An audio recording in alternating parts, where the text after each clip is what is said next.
Assalamualaikum warahmatullahi wabarakatuh dan selamat sejahtera kepada semua pelajar yang dikasihi. Untuk pengetahuan para pelajar, video ini dibuat bagi melengkapkan projek tahun akhir kami iaitu projek Sulam dan kami memilih anda sebagai komuniti kami. Tajuk ini jelaslah bahawa video ini adalah perkongsian tentang bahaya dalam makmal kamu di sekolah. Kami ialah pelajar semester 5 Diploma Sains dari UiTM Jengka Pahang. Kumpulan ini terdiri daripada saya sendiri, Nur Nashwa Imelda binti Muhammad Nur Effendi Zulkarnain, Nur Umi Balkis binti Muhammad Razi, Nur Zafrina binti Muhammad Zuki, Nur Syamira Aina binti Jailani, Tuan Nur Hidayah binti Tuan Johari dan akhir sekali Nur Akila Syafiqah binti Rosli.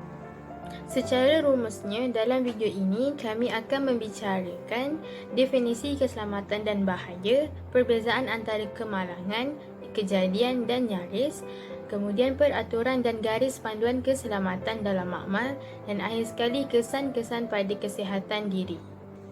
Sebagai permulaan, mari kita ambil tahu apa itu keselamatan dan apa itu bahaya. Keselamatan dan bahaya atau dalam bahasa Inggerisnya safety and hazard. Keselamatan dapat ditafsirkan sebagai keadaan selamat, keadaan yang dilindungi daripada bahaya seperti bahaya fizikal, rohani, ekonomi, kerajaan, emosi berkaitan kerja, psikologi dan pendidikan, atau kesan berkaitan kegagalan lain seperti kerosakan, kesilapan, kemalangan, kecederaan atau apa-apa keadaan yang dianggap tidak diingini. Bahaya pula membawa maksud, sumber atau situasi yang berpotensi membahayakan dari segi kecederaan atau keuzuran manusia, kerosakan harta benda, kerosakan alam sekitar atau gabungan kesemuanya. Bila dah ada bahaya, mestilah ada cara untuk elak daripada bahaya berlaku. Jadi, pakar-pakar atau sejarawan dahulu telah mencipta simbol-simbol amaran bahaya. Dan kini simbol-simbol ini adalah desain daripada The United Nations. Antara simbol amaran bahaya yang diwujudkan adalah mudah meletup, mudah terbakar, beracun, bahaya untuk kesihatan, mudah teroksidasi, gas di bawah tekanan, bahaya untuk kesihatan yang serius iaitu kesan kesihatan untuk jangka yang panjang, kemudian menghakis dan akhir sekali berbahaya bagi persekitaran. Biasanya di makmal akan ada botol-botol bahan kimia yang mempunyai simbol amaran bahaya. Sebagai contoh, di dalam gambar ini iaitu gambar botol Hexana mempunyai simbol mudah terbakar, bahaya untuk persekitaran, bahaya untuk kesihatan yang serius dan juga bahaya untuk kesihatan. Seterusnya kita beralih kepada kemalangan, insiden dan nyaris atau dalam bahasa Inggerisnya accident, incident and near miss. Kemalangan ditafsirkan sebagai peristiwa yang tidak dijangka yang boleh mengakibatkan kerosakan harta benda dan mengakibatkan kecederaan atau penyakit kepada seseorang. Manakala insiden pula peristiwa yang tidak dijangka yang boleh mengakibatkan kerosakan harta benda tetapi tidak mengakibatkan kecederaan atau apa-apa penyakit. Manakala nyaris pula adalah peristiwa yang tidak mengakibatkan kecederaan atau kerosakan kepada harta benda dan tidak berpotensi untuk berlaku. Ini adalah contoh kemalangan dan nyaris. Di bawah kotak near miss, kita dapat lihat bahawa aksiden itu berlaku tetapi tidak mencederakan siapa-siapa. Tetapi dalam aksiden itu berlaku, kejadian itu berlaku dan mengakibatkan kecederaan kepada seseorang itu. Dalam hal ini dapat kita rumuskan bahawa all accident are incident but not all incident are accident. Ataupun semua kemalangan adalah insiden tapi bukan semua insiden adalah kemalangan. Seterusnya, kami akan menerangkan tentang peraturan dan garis panduan keselamatan dalam makmal. Bagi peraturan keselamatan di makmal, yang pertama, tidak dibenarkan membawa masuk makanan dan minuman ke dalam makmal sebabnya akan membahayakan peralatan itu jika makanan minuman itu tertumpah. Yang kedua, mestilah mengikuti prosedur yang betul semasa melakukan perupusan sisa gunaan. supaya kita tidak membahayakan diri kita. Yang ketiga adalah jangan menggunakan peralatan yang rosak semasa melakukan eksperimen, juga kerana kita boleh cedera kalau kita guna yang ada rosak. Seterusnya, sewaktu di makmal, kita perlu mematuhi peraturan keselamatan pengemasan. Antaranya, pertama sekali, pastikan semua stesen cuci mata, pancuran mandian kecemasan, alat pemadam api dan pintu keluar sentiasa tidak terhalang dan boleh diakses. Apa itu pancuran mandian kecemasan dan stesen cuci mata? Pancuran mandian kecemasan dan stesen cuci mata menyediakan dekontaminasi, iaitu suatu proses untuk menyahkan pencemaran sama ada pada orang, peralatan, bahan dan ruang melalui disinfeksi dan sterilisasi. Untuk pengetahuan semua, pada 10 hingga 15 saat selepas terdedah kepada bahan berbahaya, terutamanya bahan menghakis, adalah berbahaya untuk seseorang sehingga boleh menyebabkan kecederaan yang serius. Maka, apabila ada bahan kimia yang berbahaya terkena kita kena cepat-cepat menggunakan alat-alat keselamatan yang disebutkan ini secara segera. Yang kedua, hanya bahan yang diperlukan semasa kerja diletakkan di kawasan kerja, manakala bahan yang tidak diperlukan harus disimpan. Contohnya, macam bika yang kita dah tak guna atau bahan kimia yang kita dah tak guna, kita boleh letak kembali dekat tempat asal dan simpan supaya dekat atas meja kita dah tak serabut. Bila meja kita serabut dengan banyak barang, kemungkinan radas macam bika boleh pecah dan bahan kimia boleh tumpah. Hal ini sangatlah berbahaya. Dan yang terakhir sekali, bersihkan dengan segera semua tumpahan termasuk tumpahan air dan buang semua bahan kimia yang tertumpah dengan betul. Hal ini kerana bahan kimia seperti jenis sisa yang lain boleh membahayakan kesihatan manusia ataupun alam sekitar sama ada serta-merta atau dalam jangka masa yang panjang. Sisa kimia seperti sisa berbahaya yang lain perlu dirawat, dilupuskan atau dikitar semula dengan selamat. Manakala bahan kimia yang boleh menghakis dapat menyebabkan melecur teruk apabila disentuh, merosakkan penglihatan dan menyebabkan kemudaratan pada saluran pernafasan.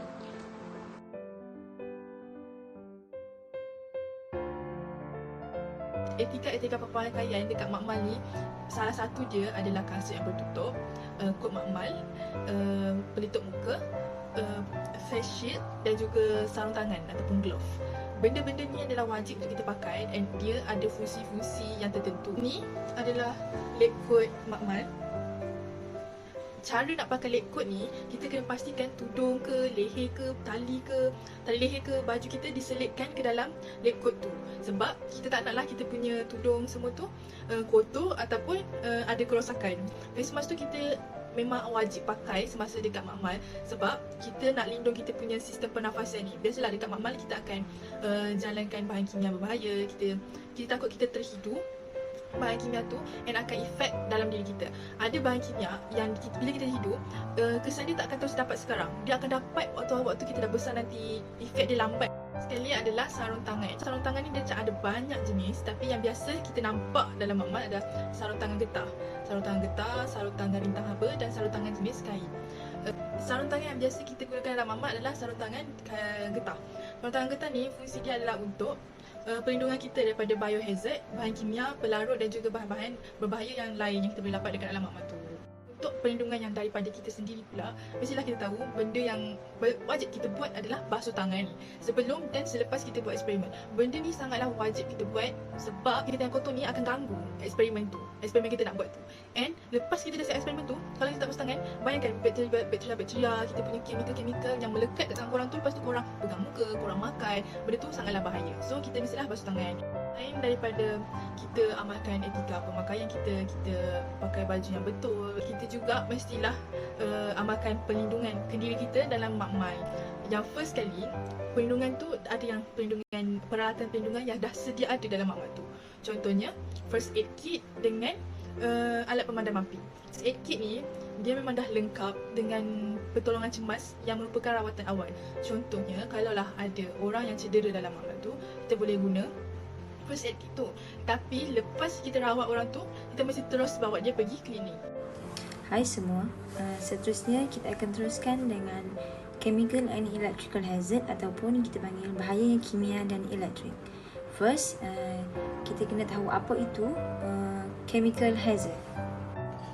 Chemical hazard adalah sesuatu bahan kimia yang boleh menyebabkan berlakunya masalah kesihatan apabila kita terhidu ataupun kita termakan dan terminum bahan tersebut. Antara contoh chemical hazard adalah bahan kimia yang berbahaya yang boleh menyebabkan kematian sampai berlaku kematian, racun perosak dan juga pembasmi kuman yang Dettol apa semua tu, kalau kita termakan boleh menyebabkan masalah kesihatan. Electrical hazard pula bermaksud keadaan yang berbahaya seperti berlaku kegagalan peralatan ataupun sentuhan yang boleh mengakibatkan pembakaran haba, kejutan elektrik dan juga berlakunya letupan. Antara sebab utama berlakunya electrical hazard ni adalah di mana bahagian-bahagian barangan elektrik ni, peralatan elektrik ni terdedah. Sebagai contoh, wayar tu dah rosak dan pecah sehingga kita boleh nampak dia punya besi-besi tu. So, bila terkena air, itu yang membawa kepada bahaya, membawa kepada hazard, membawa kepada bahaya. Jadi, untuk mengelakkan berlakunya chemical hazard dalam makmal ni, kita kena follow dia punya rules, do and don'ts bila kita berada dalam makmal untuk buat eksperimen and so on. First, kita kena elakkan kulit kita daripada bersentuhan terus dengan bahan kimia. Sebagai contoh, kita nak masukkan sesuatu bahan kimia tu, kita nak transfer dia kepada beaker yang lain. So, elakkan bersentuh dengan bahan kimia tu. So, caranya pakai glove. So that tak bersentuh lah dengan bahan kimia tu. Tangan awak pun tak luka, tak terhakis kena bahan kimia yang bahaya tu. Seterusnya, membuang sisa-sisa bahan kimia yang telah digunakan di tempat yang disediakan yang sepatutnya. Sebab sesetengah bahan kimia kita tak boleh buang direct ke dalam sinki macam solution lain. Dia ada cara yang betul lah, cara yang sepatutnya untuk dispose chemical waste tu, so that tak ada berlaku bahaya. Yang ketiga, pastikan bahan kimia yang ingin digunakan, sama ada kita nak campur dengan bahan kimia lain ke, kita nak panaskan ke, kita nak sukat ke, bahan kimia tu berada jauh daripada mata, daripada muka. So, harap dia jauh. So, kalau terpecik ke, tertumpah ke apa, tak kena kita. So, dapatlah mengelakkan daripada berlakunya chemical hazard. Next, do and don'ts untuk electrical hazard. Yang pertama, make sure untuk tutup punca kuasa selepas kita gunakan peralatan elektrik tersebut. Yang kedua, pastikan tangan dan persekitaran peralatan elektrik itu kering supaya kita mengelakkan daripada berlakunya kejutan elektrik. Yang ketiga, kita kena pastikan semua panel elektrik tidak terhalang dan mudah diakses. Dan yang keempat, jangan biarkan lebihan wayar peralatan elektrik tersebut berselerak di lantai. Kalau berselerak, kita nak berjalan tu kemungkinan akan berlaku insiden, which is kita tersepak wayar tu. So, berlakunya bahayalah di situ. So, make sure korang hafal dan ingat betul-betul do and don'ts untuk chemical dan electrical hazard di dalam makmal. So, korang boleh apply supaya tak berlaku hazard. Sekarang akak akan terangkan kesan hazard kepada kesihatan diri kita sendiri. Untuk pertama sekali, chemical hazard ataupun bahaya bahan kimia ni, dia boleh menyebabkan tangan kita melecur melalui apa? biasanya bila kita buat eksperimen tak berhati-hati, bahan kimia tu mungkin akan tumpah terkena pada jari. So jari tu akan melecur. Punca dia, bahan kimia kan dia punya kuat, dia akan menyebabkan jari kita ni, sel-sel dalam jari ni mati. Seterusnya boleh menyebabkan sesak nafas. Macam mana? Melalui pengudaraan. Ada certain eksperimen yang perlukan kita panaskan bahan kimia. Biasanya bahan kimia yang bahayalah. Sebab tu kita tiap kali kita membuat eksperimen yang menggunakan bahan kimia yang bahaya, kita digalakkan untuk pakai mask. Sebab bila kita panaskan bahan kimia yang bahaya ni, dia akan menghasilkan wap. Wap tu akan merebak seluruh makmal. So bila kita hirup udara ataupun biasanya kita panaskan yang biasa pun, kita pun pergi kita hendap, kita tengok rapat kan. So kita pun macam hidup. Tu pun dah boleh menyebabkan sesak nafas, terutamanya yang jenis sensitif. Kalau yang tak sensitif sangat tak apalah, tapi yang jenis sensitif ni kalau boleh jauhkan terus diri daripada bahan kimia.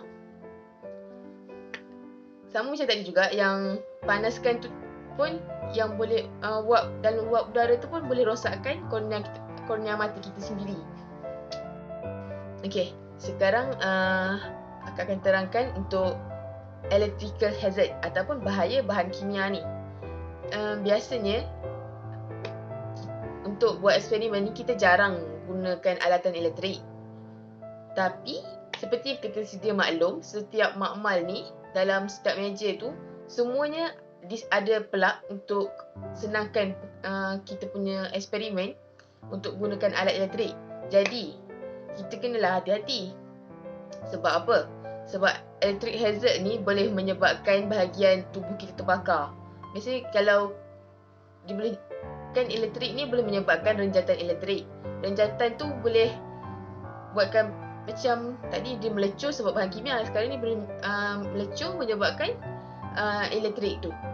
Selain tu, renjatan elektrik ni walaupun kadang-kadang kita sikit je ni, tapi tu pun boleh dah bagi kesan kepada kita punya sistem saraf.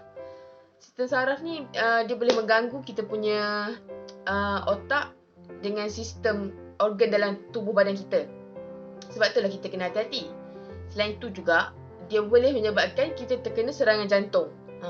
Dia macam ada kaitan juga dengan sistem saraf. Bila kita main contoh, kita suka main elektrik. Lepas tu dia akan efek, renjatan elektrik tu akan masuk ke dalam sistem saraf kita. So boleh menyebabkan jantung kita ni berhenti berfungsi. Dan boleh menyebabkan kematian. Sebab itulah kita kena berhati-hati. Tak boleh bawa makanan. Nanti bahan kimia tadi masuk dalam makanan, kita pun makan. Tak boleh. Lepas tu bawa air pun tak boleh. Takut kena pada plug elektrik tu semua. Sebab itulah kena hati-hati.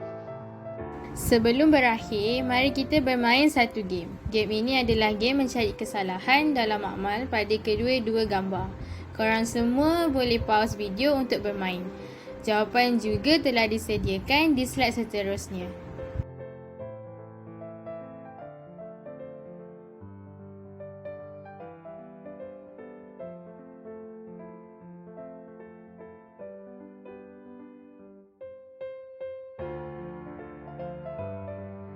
Itu saja dari kami. Ada rezeki kita jumpa lagi. Sekian, terima kasih.